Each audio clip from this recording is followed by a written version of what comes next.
So our today guest is Fred. He's a seasonal technology leader with over 2 decades of experience.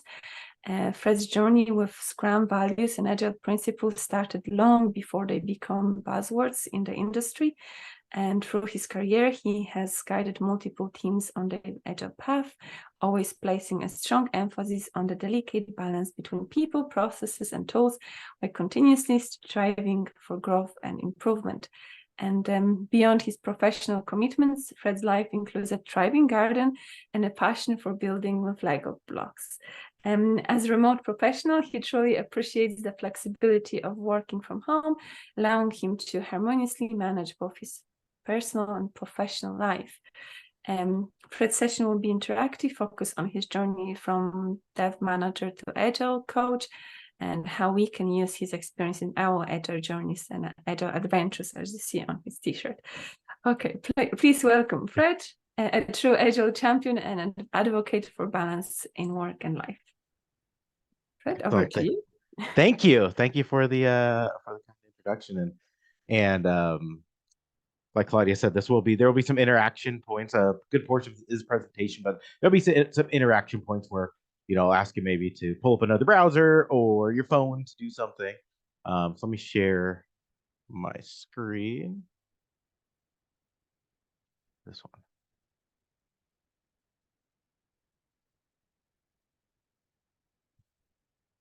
All right, there we go.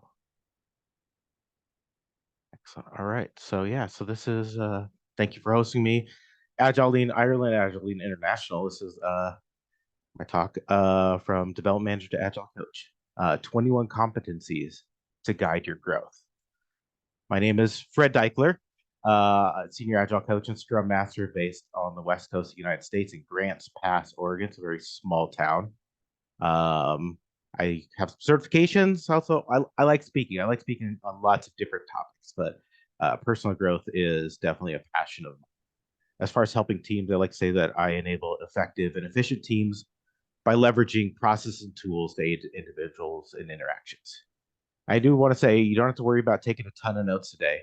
Near the end, I'm going to share with you how you can get a copy of these slides. And also, please connect with me on LinkedIn. And since this is being turned into a podcast, I will advise people, if you're listening to this and you're not in the car, hit pause, pull and go to agilecoachinggrowthwheel.org or pull up something in the description from this podcast to get visuals that are going to help you through our talk today. Like I said, I like to do some talks. I have a couple coming up. So if you're interested, I'll be speaking at Scrum Beers Halifax, a virtual meetup, and also at Agile and Scrum Newcomers and Mentors meetup. You follow me, and those are a couple that I have going on. I said interaction, so what I'd like to ask you to do, I have a few interactive questions. You can pull up another browser, go to menti.com, or with your phone, go to this QR code, and we'll answer a couple questions.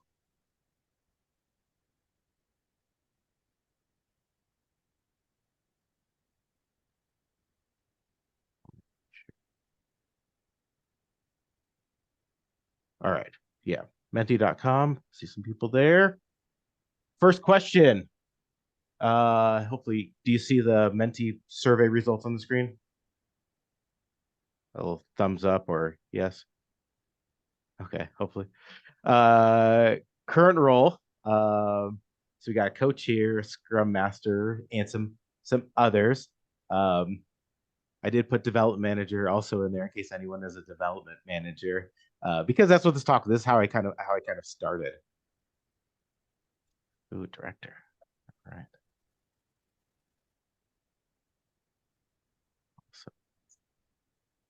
Development manager. All right. Maybe aspirations to become a Agile coach at some day.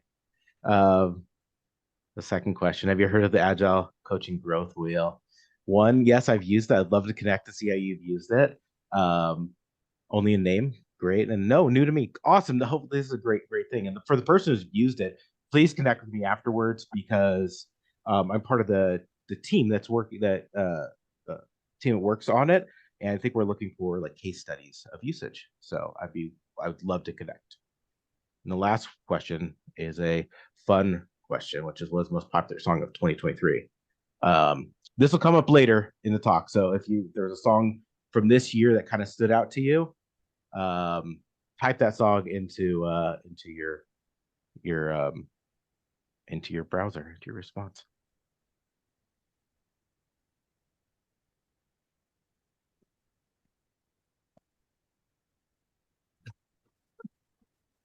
Not too hard.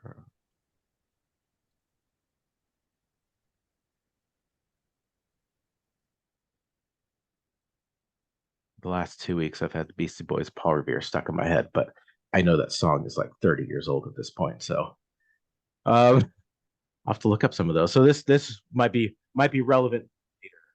I think that's the last. Yes. All right, going back over to this. Thank you. So my journey to Agile Coach started a little bit over a decade ago. I was a development manager where I led teams of software engineers, but they're actually more like guilds. That's because they worked in an agency and they worked on varying projects, and they're really just grouped by discipline.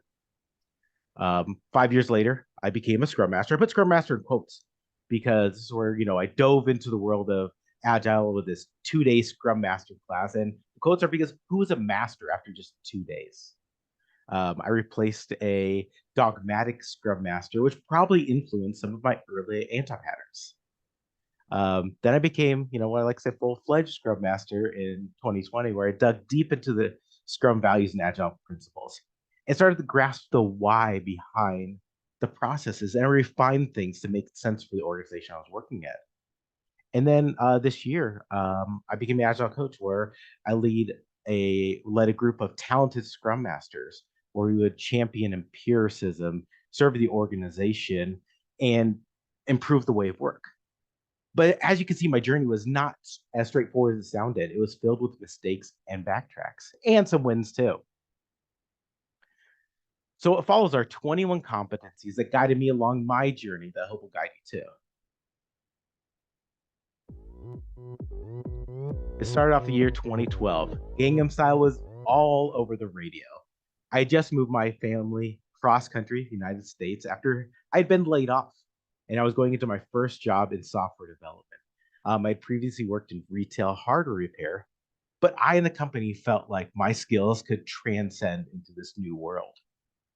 And this brings me to my first 3 competencies, which are kind of for me the foundation of professionalism. It's self-mastery, which is about taking the time to understand yourself, learn new things, and take care of your well-being. It begins with being emotionally smart in how you relate to others. And man, I lost the spot. Okay. And so be emotionally smart and working well with others. Now, in my first role as development manager, I was coming into some unknowns. Sure, I had taken a few computer science classes in college, and during my first year as a development manager, I did take some online courses and got some tutorials from my team. But software engineering wasn't my passion. I was a manager. No, I was actually kind of a leader. So I decided to focus on 3 competencies I felt were key to my professional success. First is personal transformation. This is about being the change that you want to see. You embrace continuous growth through reflection and learning, weaving transformation into your daily life. Next competency is emotional intelligence. This was actually one that was introduced to me by one of my employees. And this is about, cultivating that awareness and regulation of emotions to improve your relationship and leadership. It's about knowing how your interactions are going to affect others and being able to read the room with with those things, and being able to read the room, especially as a Scrum Master, which is valuable later, in how other people are going to respond to things and respond to each other. Now, both personal transformation and emotional intelligence are very deep subjects, and I'm probably doing a disservice trying to explain emotional intelligence to you. And I could spend a lot more time on them, but the other part of your self-mastery that's important is balance. And now this is where you integrate work, play, and well-being, recognizing and adjusting when you're out of balance. Now, with all these things, I got good. I got really good at this personal transformation, emotional intelligence, and balance. And with my group of development managers we're working with, we actually co-authored a competency framework for developers and created our own management philosophy. But then the thing that happens that you never expect happens. I got laid off. So, if you've been laid off in your professional career, you can, why don't you put some plus ones into the chat, or you can raise your hand to show you have some empathy for these situations where getting laid off is something you never, ever expect. Thank you, Vlad, for your courage. I appreciate it. And John. So when I was laid off, I networked a lot. I applied for development manager and engineering manager jobs, but I often found I was either never called back or I made it to the final round. Now, I attribute a lot of these failures to not getting that job is that I didn't actually come from a software development background. So I did a lot more networking, and through a chance encounter at a barbecue restaurant with a coworker who also got laid off with me, I learned about the title of Scrum Master. Now, that was a lot shorter than I expected. Now, this was 2017. Ed Sheeran was all over the radio. That chance encounter at the networking lunch changed my life forever. I researched what a Scrum Master was. I got that certification. Then I became that quote unquote master. And that led me to my first job as a Scrum Master, which is where we take that self-mastery and we add 4 more competencies to it, which is the foundation of being a Scrum Master. Now, initially, because I was no master, I had to fake it to make it, or as I like to say, learn it to earn it. So I spent a few years working on this foundation with 4 more competencies. The first one is Agile Lean frameworks and practices. Very early on, I had to learn Scrum was not the only flavor of Agile. It's what I learned, but there was so much more to it. Scrum couldn't be applied in my current workspace. So I dove into Kanban, XP, test-driven development, feature-driven development, and Scrumban, trying to pick out pieces that could make my implementation successful. The second piece of your foundation is for your facilitation skills. Now, early on in a Scrum Master career, this can be often misunderstood because there's a huge difference between scheduling a meeting and facilitating a valuable event. The third part, serving the team, also can be misunderstood. And it's often seen as being a servant to the team. But you gotta ask yourself, how is it actually serving the team's needs? And the fourth part of the foundation of a Scrum Master is teaching. Now, this is probably one of the most important foundational skills in my mind, because teaching is not equal to telling, but it's rooted in the ability to convey important knowledge to others. And teaching is not something you can really measure. Been a Scrum Master, it's like you can't measure that stuff. So you could say it's evidenced by your observations of behavior and vocabulary change. Now, I was feeling really good. I had a good base for being a Scrum Master, that foundation. I wish I could say I had mastered it, but I was actually a fraud at that point. I'd failed to help the organization evolve around agility, and once again was laid off. It wasn't only that. As I look back through that time, in retrospect, I sucked as a Scrum Master. But you don't have to. So at times, I was the scheduler, just scheduled a meeting. I was a member of the cargo cult of Scrum, where I was like, well, the Scrum guide says, and that's all I talked about. And really, I didn't have a good grasp on good retrospectives. I was so many anti-patterns. Despite that, I was very engaged and knew the sky was the limit for my Agile journey. So now the year, those are a lot shorter music clips than I thought I put in. The year's 2019. And Post Malone and Sway Lee's Sunflowers all over the radio. But that wasn't the only thing that was all over my radio. This is when I really started to engage in consuming podcasts and books about agility. I remember driving around to job interviews and I distinctly told myself while listening to the Scrum Master Toolbox podcast, I wanted to be a guest on that one day. That was going to be my product goal. Now, my path was set, and there was actually a tonal change in my interviews. After a few months, I landed my next Scrum Master gig, which brings us to the middle 7. Now, during my time I was laid off, I had a lot of opportunity for self-reflection and open my mind to the world of agility. And through the self-reflection, I found that mindset was the next rung in the ladder of my Agile journey. Now, to make the transition from Scrum Master to Scrum Master, with quotes to a Scrum Master, I had to continue this mindset journey. It was about shuhari. First, I mimicked, then I understood, then I knew where I could deviate. So the mindsets that are important are agile lean mindset. We talked about frameworks, but it's really about moving beyond those frameworks. It's moving the manifesto, the agile values, Scrum values beyond words on the page and knowing how you and your teams embody them. There's also a learning mindset, but it's not just about your learning. It's about creating the environment for people around you to learn and to interact with you. Talk about facilitation skills. There's a facilitation mindset component. The mindset of a facilitator is about being neutral in that space, creating a curious environment and having positivity. These are all hallmarks of your growth as a facilitator in the events that you facilitate. The last mindset is a coaching mindset. This is about integrity, ethics, coaching stances, and creating psychological safety for those around you on your coaching journey. And it was as I really embraced those mindsets, I moved from a Scrum Master to a senior Scrum Master. Now, I know senior is not an industry term, but really, it was a greater recognition to my organization about my impact on the business. And so I continued to dive in, and I looked into how I could guide the organization. I did that by working on my coaching skills. This is about creating the right environment for coaching to happen. It's knowing when to use powerful questions and when not to, and about levels of listening, a concept I'm still working on. Also, as a guide in an organization, you got to practice mentoring. Now, mentoring is not just about the mentee, but it's about you too. And as a mentor, how do you connect your experience with the mentee's needs? And last part of guiding for me is serving the business.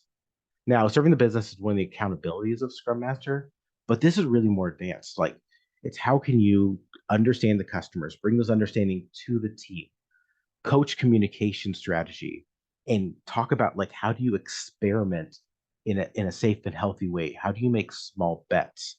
How do you move mindsets of people around you from large business cases and large planning events into let's try something in 2 weeks, see what we can learn, because everything is a hypothesis until it gets out in front of a customer. And then something magical happened around the end of 2022, last year, about a year ago. I had reflected on my past love of public speaking and submitted a talk to the Agile Online Summit. It was accepted. And after the conference, the organizer, Vasco Duarte, reached out to me, and I was a guest on the Scrum Master Toolbox podcast. I had actually reached my product goal. I was riding high, and I was promoted to Agile Coach, where I was leading the transition for Agile transformation for my employer and mentoring 3 Scrum Masters. And so what did I do? I updated my LinkedIn profile, say Agile Coach, and I said, yeah, that's what it's at. That's where I was going to finish. But no, I didn't rest. This is where I went even harder, because this is where the fun just really gets started. Going from working with a team to working with the organization, working with the greater Agile community is where it's at. I listened to more podcasts, read more books, read more blogs, interacted more on LinkedIn in the past year than I had previously in my career. Which brings me to where I'm at right now as Agile Coach. The final 7. Now, it's this year, 2023. I don't know what music is popular. You let me know in that survey earlier. I think I need to look up some of those. I forgot them because I was so focused on this. Because I'm focusing on this personal growth as an Agilist and my growth of those around me, like who I can interact with. In addition to that, I'm pushing myself. This is one of my, I think, 10th speaking engagement this year between conferences and meetups. I'm so excited to be sharing my journey and my experience. But, enough about me. Let's talk about the last 7 competencies to round out the 21.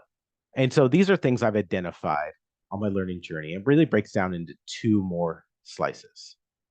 The first is leading. In order to be an Agile coach, you need to be able to lead an organization's Agile journey as a visionary. This is where you co-create a future vision aligned with Agile values. Use storytelling to connect organizational dots. You got to use data and inspire change focused on business agility and customer value. In order to lead also as a coach, you got a role model. You got to walk the talk by embodying the agile principles every day. Show resilience under pressure, sees every interaction as a learning opportunity. Be the living example of agile excellence. But don't say because the Scrum Guide said or constantly quote agile principles. You can figure out how you weave those in so they create empathy with the person you're talking to. The last part of leading is leading for growth. This is where you advocate with the organization. How do you create that culture of continuous learning, innovation, and coaching? You got to foster trust and show vulnerability, promote diversity and inclusion, and long-term sustainability. That's how you really help your organization. And then there's transforming and advising. This is the last section that we'll go through. First is the advising mindset. This is where you're a trusted partner with executives and leaders, where you foster that environment of feedback and co-create outcomes and challenge assumptions. That's what a coach does. And with that mindset, you have to have those skills to do those things, where you're listening and understanding your customer client's needs, utilizing emotional intelligence to navigate interpersonal dynamics that might be stepping in the way of moving the organization forward. The biggest part we usually think about when we think about agile coaches is agile transformations, and so you got to get good at organizational change. This is where you use an empirical approach to introduce and navigate and sustain change. You got to focus on culture awareness and create a learning environment for continuous improvement. This is affecting larger organization. And then organizational design. What's it going to take to make the organization outcome focused? You be that advocate for people-centric policies and balance organizational goals with personal motivations. So there it is, those 21 competencies to guide you, divided into these 6 pieces. These are really what you need to focus on for your growth as from an individual contributor to an agile coach. And you might be asking yourself, how did I create these 21 competencies? Well, I kind of alluded to that at the beginning in the intro. It was like I didn't. I discovered them along my journey. A great tool, the Agile Coaching Growth Wheel. The Agile Coaching Growth Wheel at agilecoachinggrowthwheel.org. It's inspired by the X-Wing model that Lisa Adkins and Michael Spade made. And it's created by a brilliant group of agilists from around the globe. I wouldn't be here without their great work. It's broken into 9 separate themes and those 21 competencies. And one of the greatest things that I love is there's reference material. If you want to grow in your organizational design, the Agile Coaching Growth Wheel website has resources, books, podcasts, blogs that will help you expand your mind into those areas so then you can learn how to apply it. But it's just not about these 21 different competencies. There are actually 5 levels per competency, from beginner, advanced beginner, practitioner, guide, and catalyst, that all have their own definitions for what it means to have different skills in different areas. So you can really see, how do I move up in a particular area? So what they basically look like on the coach wheels, as a beginner, that's where you kind of have textbook knowledge of a subject. You follow defined rules and plans. When you move into advanced beginner, that's where you kind of build in that practical experience. And it's where you can work independently. As a practitioner, you have a working knowledge of the subject, and you can make autonomous self-decisions. Moving into the guide, this is where you really have in-depth knowledge, and you're able to create custom solutions for the competency. And as a catalyst, talking about deep understanding, people writing books on some of these subjects, they're catalysts in the business world, creating innovative approaches and are visionaries for those around them. So that's kind of basics of what the different levels are. But when we take a look at Agile Lean Mindset, it's one of the foundations of a Scrum Master, what that kind of looks like. Now, these are a sampling, like I've edited down what it looks like, just to kind of convey with y'all what it is to be a beginner through a catalyst. So as a beginner, in Agile Lean Mindset, you can describe the Agile Manifesto and its principles. You're aware of lean thinking and its origins. You can explain core values and principles and of at least one framework. That's what beginner is for an Agile Lean Mindset. Moving up into advanced beginner, you can discuss how your behaviors relate to Agile principles and explain how those values and principles of the manifesto are present in how your team works. Practitioner, this is where you can apply at least 3 lean principles, adapt them to the given context, and describe the lasting benefit of adopting these principles to your client. Guides, they can describe an experience which has no obvious solution to an impediment. It requires you to leverage that Agile Lean mindset to help the team and the organization select from many possible solutions. And that catalyst, that's a person who's creating and thinking new and differently out in the community, really embodying that spirit and mindset of Agile Lean. And so the Agile Coaching Growth Wheel, it's a large thing, but I've broken it up into 6 different segments. And this is how I look at it, with this nice graphic here, where everyone needs to have that foundation of self-mastery. I have development manager there, but really it's any individual contributor this works with, that self-mastery, which is the balance, the emotional intelligence, personal transformation. When you get into Scrum Mastery, that's where you tack on that foundation. Senior, that mindset and guiding, and beyond that, coach, that's the entire wheel. Now, it's not expected you're going to be a guide or a catalyst in the whole wheel. You got to figure out what right areas that you need to work on in your situation. Oftentimes when we're coaching teams, we talk about T-shaped developers, but as we go forward as agilists, we can't be T-shaped. We need to be pie-shaped, and pie, like the Greek letter pi, where you have that a good base for many competencies or many subjects, but pretty deep on at least 2.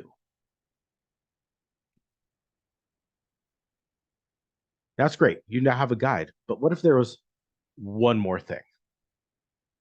Well, I had a dream, a vision for something more than a PDF.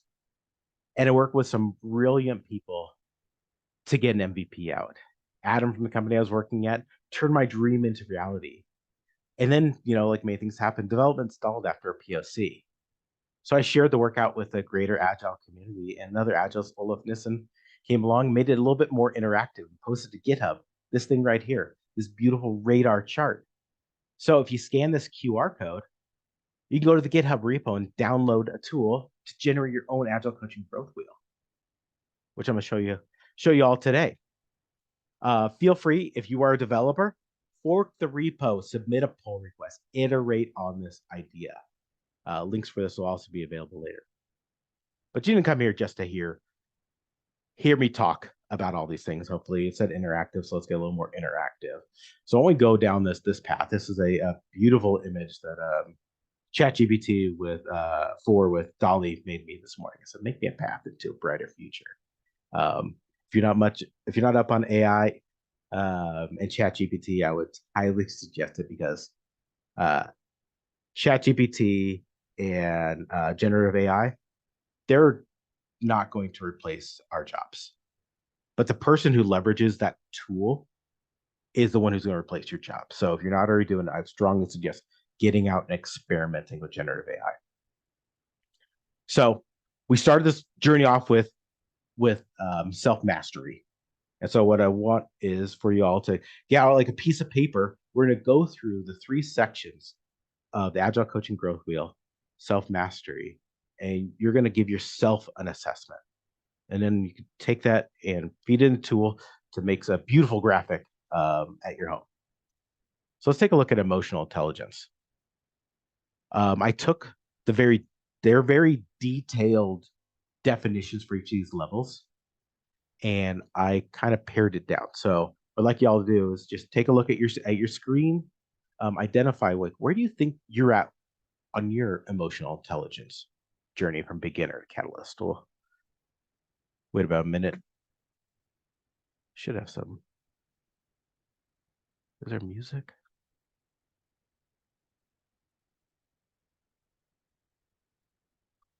What is it?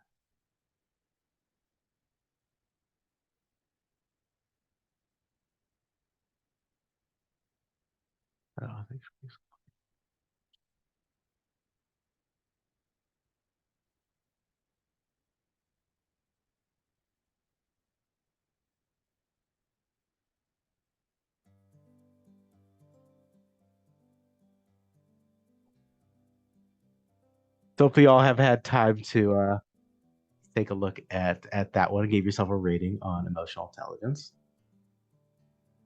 Let's go to, hopefully I wasn't covering the screen. If it was, I apologize. Balance. This is the second segment of the Agile Coaching Growth Wheel Self-Mastery. So take a look at these definitions here. This is, like I said, a summary of each of them. Identify where you're at on that scale from beginning catalyst.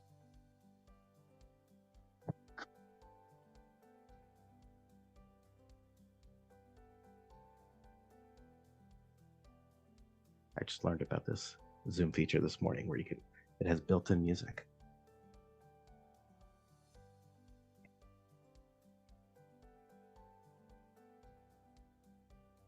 All right, hopefully you had a chance to do that. If it's going too fast for you, agilecoachinggrowthwheel.org, you can read the full definitions. Last, personal transformation, the third part of self-mastery.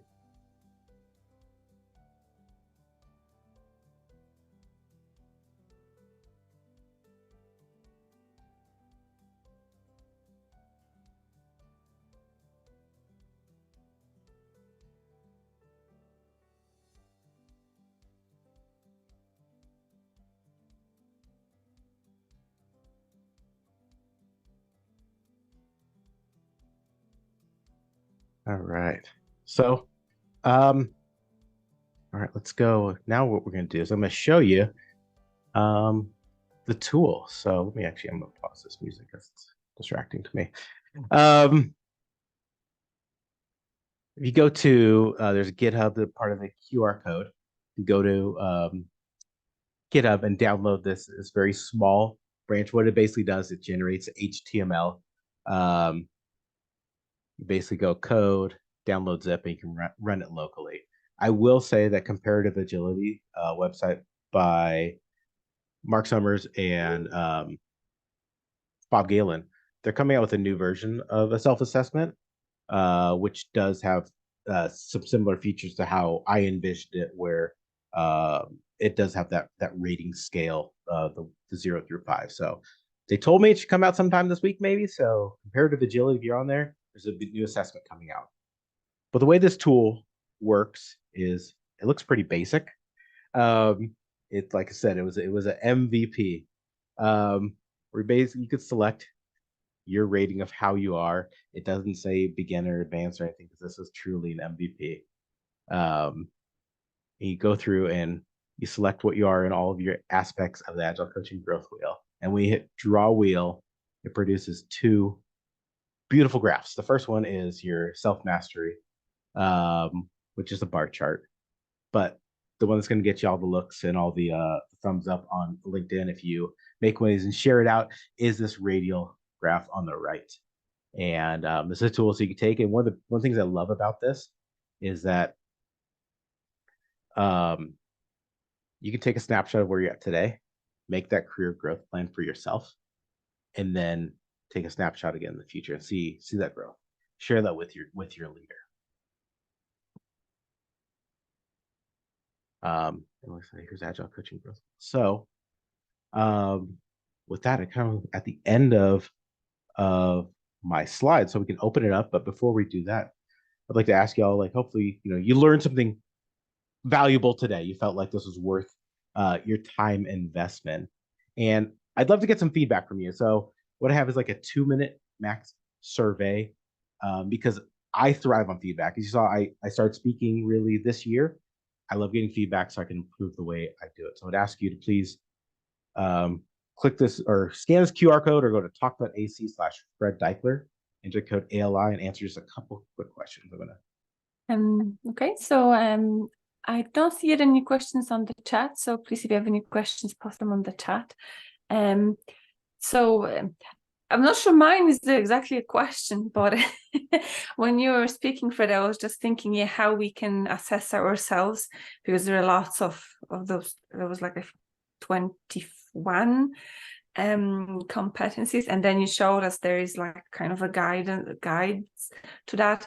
But then, I was thinking about when I was at the kind of a coaching training, at the end we had an exercise. One was how we see ourselves, but then the other part was how others sees ourselves. So we had to kind of find people and send them survey, and they just anonymously told us what they think about us. And I was just thinking, because here as well is something, maybe I'm not sure if that's part of that assessment or not. I'm not sure that will be viable, but let's say I think I'm 1, or maybe I think I'm 5 in one of the competencies, but they not being presented, I'm not showing them exactly maybe in my work. So for people around me, I may not be 5, I may be 1, or maybe I'm lacking. So how to deal with that, because it's just what I think about myself, what others think about myself. Is there any absolutely. link between them?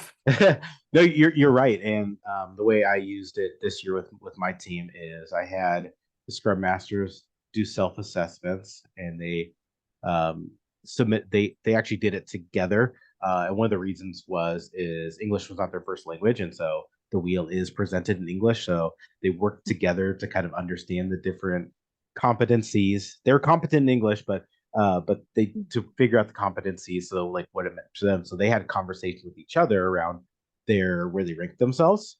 But then when they submitted to me, I provided feedback on this, where I both challenged them for areas maybe like they were too high. No one said 5 in areas, because talked about it a while. But for areas where they undervalued their contribution, I challenged by, hey, I remember seeing you do this activity with this team that really demonstrated a more advanced facilitation technique.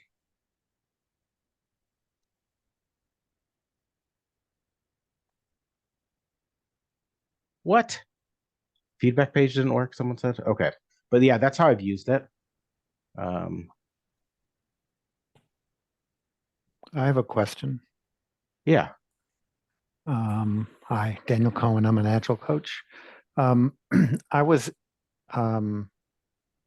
when I was looking at that matrix you put up of the different roles on the left and the different competency areas in the columns, and you had that dev manager. Yeah.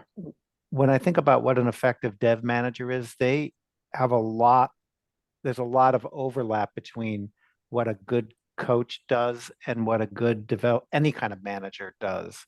They need to mentor, they need to coach, they need to advise, they need to listen, they need emotional intelligence, they need to be learning all this stuff.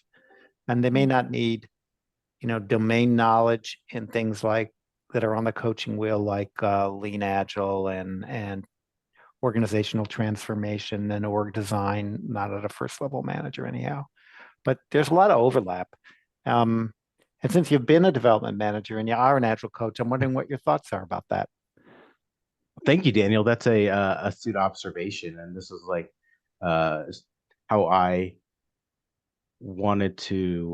saw a progression ladder could be analyzed. I think you're right on about the different skills as development manager you need, which is a lot of those are depending on your team makeup.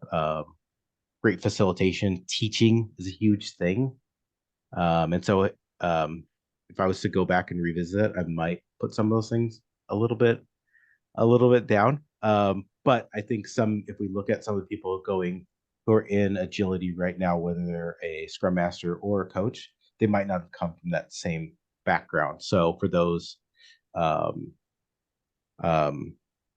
coming from the background, we'll kind of want to identify like what is a good progression they can look at, because when you first look at the Agile Coaching Growth Wheel, which I love, it is overwhelming to look at. It's like, where do I start? Which I think y'all kind of identified. Like, if I look at it right here, it's great, but it's like, where the heck do I start? Do I go everything? If you try to do everything, you're not going to be effective at anything. And so as I put those things, as I reorganized it in my mind and to my career journey, is where I felt they kind of made sense. But I would invite anyone who's working on a personal transformation work with a coach and understand your environment around what's going to be most success. Like, what are you missing? Which I loved, which Claudia had mentioned, like maybe someone's seeing an area you're missing that you could be better at. So as much as this should be, can be a self-guided journey, working with partners is great, and someone who has that inside information, and also people have been successful like you, Daniel, to like say, hey, this is what I think you might need to work on. Mm-hmm. No, that was like kind of going around and around. I think there's a follow-up question from Audie. There are 21 competencies. How many areas is reasonable to improve in a year time? How do I set up, reasonable strategy? Trying to work on all 21 is it's a fool's errand. So like transparently for me, like when I first encountered the Agile Coaching Growth Wheel earlier this year, I identified 2 areas which I rated myself as 0 at, which is organizational design and organizational change. So I focused on some reading in that area. And while I was doing that, going to meetups, talking to other people, and experiencing more of the world of agility, other areas kind of grew. So my suggestion is just like when I think about retrospective for a team, you should have at least 1 action item and no more than 2. So I really personally wouldn't focus on more than 1 competent, like at least 1, no more than 2, and then really feel out like if I'm going to be that change agent for my organization or my clients, what do they need? And focus on those areas. Hopefully I answer that. Thanks. Mm-hmm. You're welcome. Yes, there's also a question, as an Agile coach, do we also have to integrate the change management methodologies and principles to carry out the organizational transformation? I think it's a very broad question. Yeah, I mean, change management is a part of anything that can happen organizationally or with a team. Because the biggest thing is was that Menelik's question? Do they want to expand it or? Well, sorry, it wasn't mine. I was just raising my hand to okay. like save a spot to answer the question. Yeah. Thank you. Sorry about that. Oh no, totally fine. If you wanted to add more clarity to it, that'd be great. But change management is a huge part of like any leadership role. And one of the keys I would say is like you can't inflict change on people. People need to choose that they want to change, and the pain to change has to be less than the pain to stay. Yeah. Gotcha. I just wanted to ask like one more question, if that's okay, by the way. Hi, so just to start off, by the way, I'm kind of inspired by how you actually went through your journey in this slide. It was very engaging and really thankful to actually be here. So it's a pretty specific question that I'm going to ask, and it's going to be dealing with a particular scenario that tends to happen in most organizations. So whenever like a new, I guess, IT-led project gets started, there's usually a myriad of departments that have to be involved in it as stakeholders, as they should. Now, this is totally out of everyone's control, I understand. However, if a department has, I guess, some bad blood with another department, how do you actually go ahead to reconcile whatever differences that they may have in sort of like an agile sense? And I guess on top of that, um, is there a particular thing that you would tell me as a beginner that would potentially just, I guess, uh, get me to improve in one of the competencies that are linked with this particular issue? I know it's like a bit of a long-winded question, but yeah. What I'm hearing kind of comes a little bit into facilitation area. I mean, it touches on many areas, and there's lots of overlap. But as you're explaining the situation, the first book that came to my mind, which I'd recommend if you haven't read, is called Nonviolent Communication, because it really specifically deals with parties that have differing visions of each other, where they think everyone's out to get each other. And nonviolent communication teaches us how we can get to what the core frustration is and get it kind of out in the open. And so one thing you can do after reading that is whenever you get in these situations, this is great if you brought into an organization, brought into a project, whatever it is, what's that shared goal? What's that shared vision? Like your first step should be like, everyone, like, why the heck are we here? Why does this group of people need me? And once you can get everyone in the room to agree to what that North Star is or that vision, then you can start having like candid conversations. Where another book might be Radical Candor, where you can identify with people like maybe they're doing something that's counter to what the group's agreed upon goal is. And so those are a couple of my quick tips. But Nonviolent Communication, it's an amazing book to read or listen on audio. Yep, like that's gonna be going on my read list right away. Thanks for that. You're welcome. And so I think it's like a 30-year-old book, so be sure when you're looking for it. It's kind of an old book. Oh wow, okay. Probably not find it on Amazon, but I'll try my luck on the libraries. Well, yeah. Excellent. I hope we have time because Richard has a hand up. So Yeah. Richard, what's your question? Hey, how you doing? Thanks a million for the talk, Fred. Very engaging. I love the fact that there's some actionable pieces in there as well, and I'm kind of interested in your in your thoughts on kind of certification. So if I'm starting from, and I'm a dev manager, by the way, so I'm starting from a place where I don't have any certification at the moment. Really a lot of overlap, as I think it was Deichler was saying, a lot of overlap between what I'm doing and a lot of things that Agile coaches will be doing. But where do you start? Would you start with certification? Is that where you'd start to kind of broaden your knowledge, or do you start with the wheel that you shared there and try and figure out what competencies to drill in on first? So we are trying to figure out like where industry certifications might align to the wheel. So the projects that we're working on the wheel, I just saw.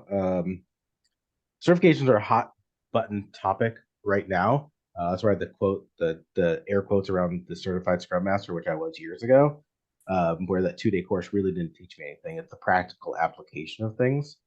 I will say there are some certified bodies out there, which I potentially look into, like the International Coaching Federation, ICF, is a great one that has some really good courses and certifications that are recognized globally around whether it's facilitation or team coaching, is one I would, if you really want to go with that. And I think the thing I love about those is you build, from what I've seen, is you build relationships with people, and it's about that network after the fact, where you can take that classroom academic education and turn it into real world experience. So the short answer is certifications are good. I'd look into ICF, identify the needs of your organization, and whatever you do, get into some kind of a peer group coaching relationship, whether it's at work or through a meetup, where you can have like candid conversations around challenges you're facing, and you can get really good feedback around ideas you might take forward. Excellent. Okay. Thank you very much. Yeah. Oh, I think great. trying to read Marcel's wrote a big post in the chat.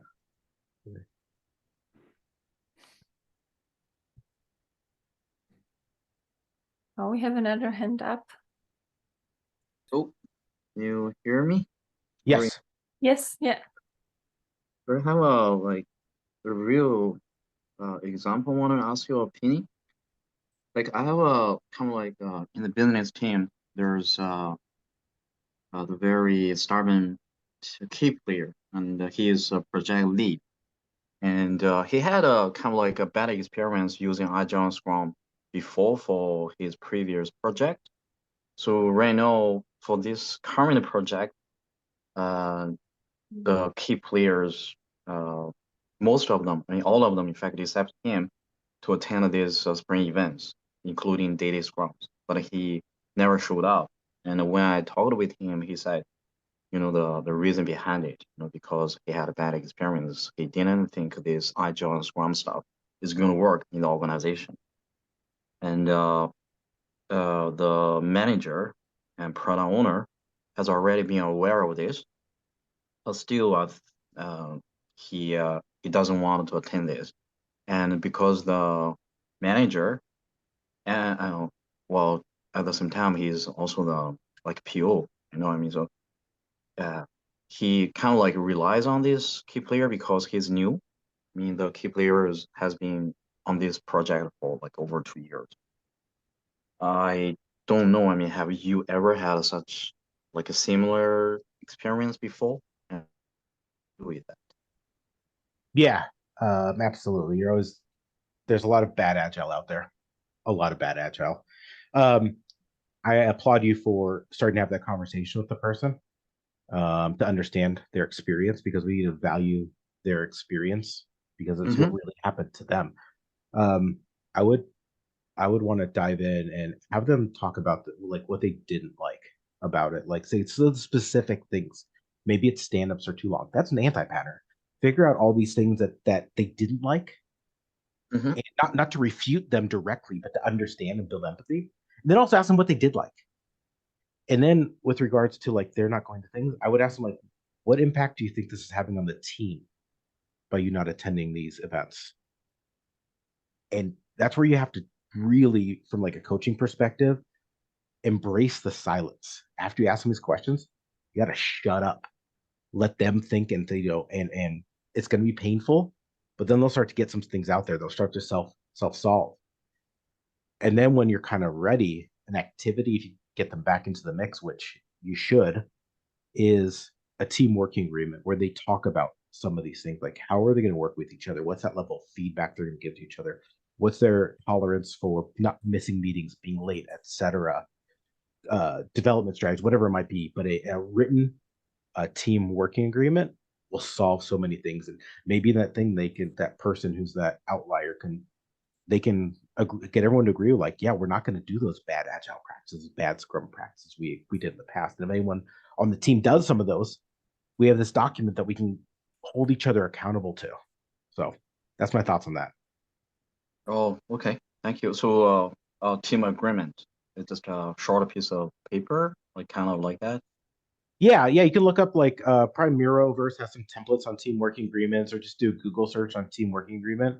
But basically, it's an agreement to clear up assumptions and set expectations between people on a team. Like, how are we going to work together? Okay, cool. And the thing is, it's a living document, so it needs to be revisited at least every 6 months. But it's a good start. Okay, good. Yeah. Good idea. Okay, thank you. You're welcome. Right. I think our time is up. We used our 1 hour for today's session. But thank you very much, Fred. And we also had a time even for conversations and chats with attendees. So I think it's great. Lots of good links I see on the chat and people sharing experience. It's always good to see. And people just thanking you for today. So thank you very much, Fred, and thank you everyone. Thank you. And please connect with me on LinkedIn, and let's continue the conversation.